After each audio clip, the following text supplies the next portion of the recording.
Pernah nggak sih di tengah semua kesibukan dan hiruk-pikuk hidup Anda ngerasa kayak, aduh pengen banget dapet ketenangan batin?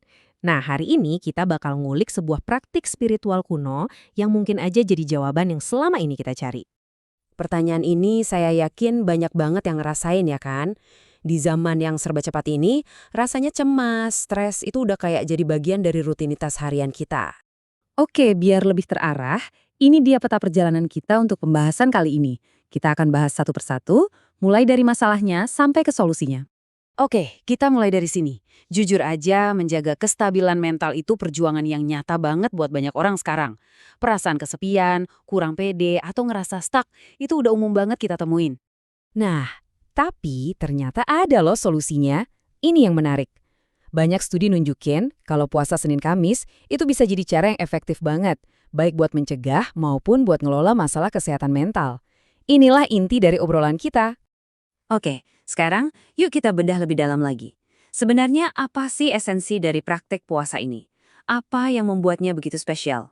Jadi pada dasarnya puasa itu latihan menahan diri. Tapi ini bukan cuma soal nahan lapar dan haus aja ya. Ini adalah soal disiplin total untuk mengendalikan semua keinginan dan hawa nafsu kita. Nah, ini nih yang sering jadi pertanyaan, kenapa harus Senin dan Kamis? Ternyata ada makna spiritual yang dalam banget di baliknya. Buat Nabi Muhammad SAW sendiri, hari-hari ini tuh momen yang sangat istimewa. Makanya beliau memilih hari-hari ini untuk ibadah ekstra. Jadi gimana caranya puasa bisa jadi semacam pusat kebugaran buat jiwa kita? Yuk kita lihat proses latihannya. Nah, ini dia salah satu manfaat utamanya. Kesabaran itu kayak otot loh, harus dilatih biar kuat. Dan dengan puasa, kita secara sadar melatih otot kesabaran ini jam demi jam, membangun kekuatan dari dalam. Dan ini nih, langkah-langkah latihannya. Dari mulai belajar ngontrol impuls, terus belajar kelola emosi biar nggak meledak-ledak, sampai melatih kejujuran dan disiplin diri. Ini benar-benar program latihan lengkap buat karakter kita. Penting banget buat diingat ya, dampaknya itu menyeluruh.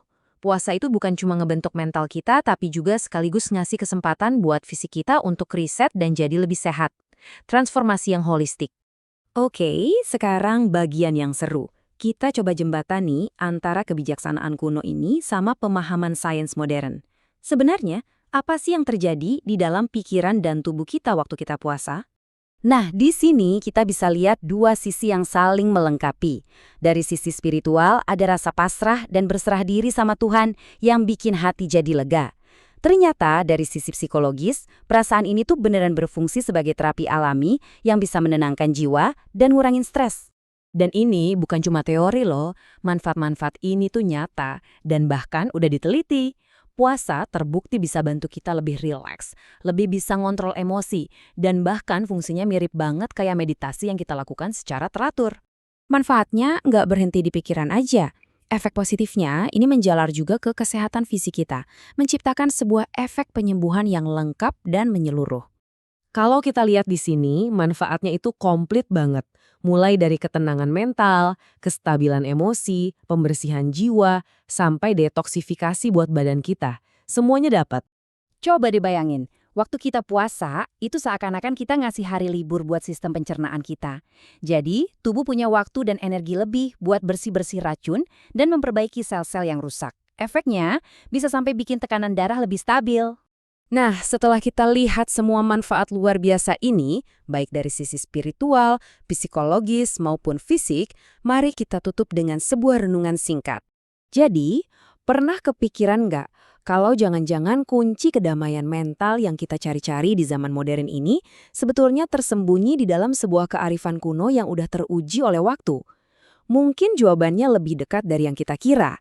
Sebuah pemikiran untuk kita renungkan bersama.